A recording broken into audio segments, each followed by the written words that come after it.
the confidence that the players would draw from the support that they have in the stadium motivates them to win. Most of the teams get their qualification points from their home games. Secondly, there are also other benefits that can be associated with. But thirdly, and most importantly, we then waste a lot of money to go to another country to have an agreement for that country to allow us host our home games. We have been doing that in Morocco. Even for the fans that want to travel to Morocco, you are now putting an extra cost for them to go and support their team in a foreign land. The minister promised, I think so far there are 5 deadlines that the minister had been saying by November 2023 it would be ready. It was extended, I think, to January, and we were promised that by March 26th, I think, the stadium would be ready. This lack of seriousness on the side of government and taking the house for granted and Ugandan, I think is what the Honorable Minister has to address today. That when you come here and make promises and reassure the country, and the country is on standby and excited to use their only national stadium, then we are duped. And I want also, Madam Speaker, to be on record that Namboole Stadium is a precondition for hosting the CHAN, not even AFCON. You first host the championship, African Nations Championship, and if you satisfy, they now confirm for you to host the AFCON. And by December next year, we should have that stadium ready. Would the minister address us also in light of the bid that we have put to host both the CHAN and AFCON? Because Namboole is the only stadium that was earmarked to host the CHAN. We'll lose the bid to host, and then Uganda will be disqualified completely. And the minister here knows that just last week he made other promises here regarding Akibwa Stadium, regarding Buhinga Stadium, and all these form part of that. Would he address us comprehensively? Honorable Minister, that's a very serious issue. All Ugandans have been excited for AFCON, but at the same time that there is no way we can really go and play in another country. Remember, we are supposed to play within Algeria. But then Morocco has offered us to go and play in Morocco for free. But Algeria has said, we are not going to Morocco because of their issues. So what is the way forward? This question to be answered by the minister in charge of sports. But I also want to inform Parliament that as we sit, there is an ongoing meeting that had been scheduled before we scheduled Parliament to sit this morning, and the meeting is being chaired by the Honourable Minister of State for Sports, Honourable Peter Ogwang, and in attendance we have Honourable Oboth, who is representing the UPDF, who are currently the contractor on the ground, the UPDF Engineering Brigade. That is why the two are not here. That said, as Government Chief Whip, I am privy to information within ministries, departments, and agencies of government. And I know that Mandela National Stadium was inspected recently by a team of inspectors from the Confederation of African Football.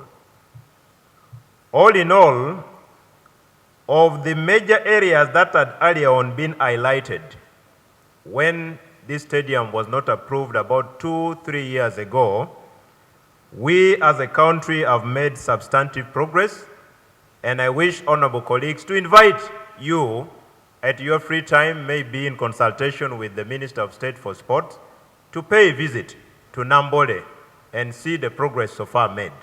Then, as Minister of State for Sports, he invited me and he came dressed in military uniform. The clarification I am seeking from the Honorable Obua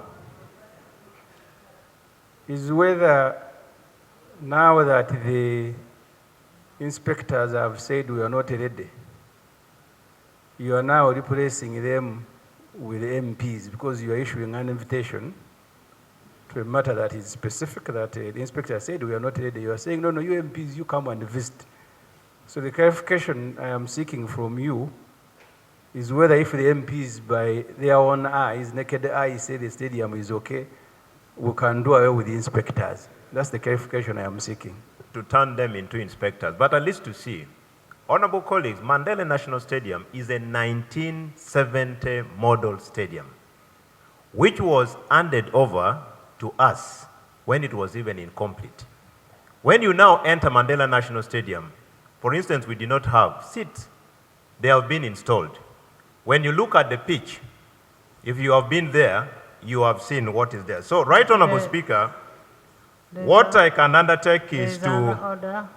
The misleading information that the good friend of mine, the government chief whip, is furnishing this house with, when the truth of the matter is that I'm in receipt of a copy which I would seek your indulgence, Madam Speaker, to lay to him to interact closely with what they have written. This is a pre-inspection report of Mandela National Stadium. It has done, and maybe let me take you through it verbatim, Madam Speaker, because it reads, we acknowledge receipt of the FUFA communication with the pre-inspection report of Mandela National Stadium, Kampala, conducted by FUFA for the FIFA World Cup United 2026 African qualifiers, match day 3 and 4. Most importantly is this paragraph. As you are aware, CAF, which is Confederation of African Football, has also recently conducted an independent inspection visit to the Mandela National Stadium. Based on the pre-inspection report, it is noted that the works in several areas in the exterior and the interior zones of the stadium are still in progress, not yet complete.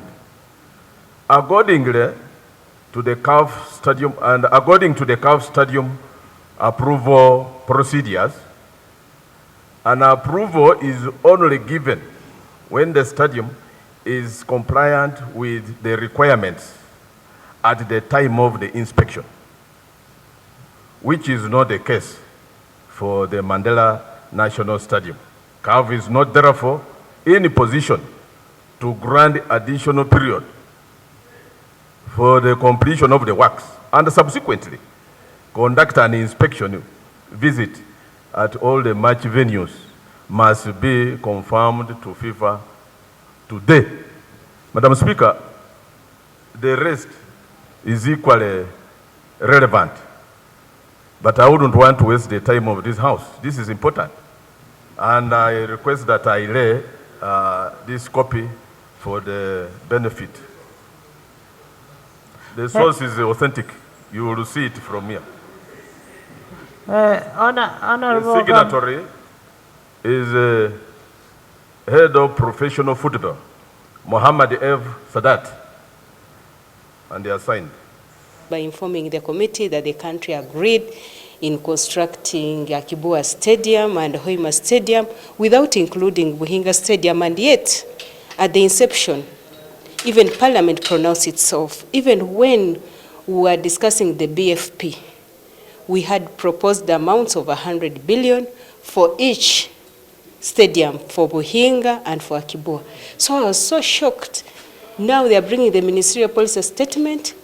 Buhinga Stadium doesn't surface anywhere, not even in the unfunded priorities or even in underfunded priorities. That means it's as if it's not among their priorities. And you cannot come and tell us that it is the decision of the country, because the country, the cabinet doesn't decide alone. It works with the Parliament. So that's the reason why I had to raise it. And as a committee, for us, we have to support both stadia to be included in this financial year budget, because even His Excellency the President has pronounced himself on it. He has several times told the people of Toro and even the country that the two stadia of Akibua and that one of Buhinga are among his priorities and are his pledges. So for us as people of Toro, even as Ugandans, because we are looking at developing regional stadiums because they hope in nurturing sports. And they cannot tell us that they are going to construct the stadium of Hoima. It is okay, but Hoima is very far from Toro. So these are two different parts.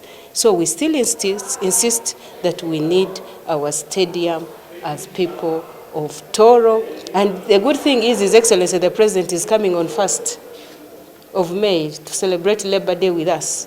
So we need our stadium. Toro.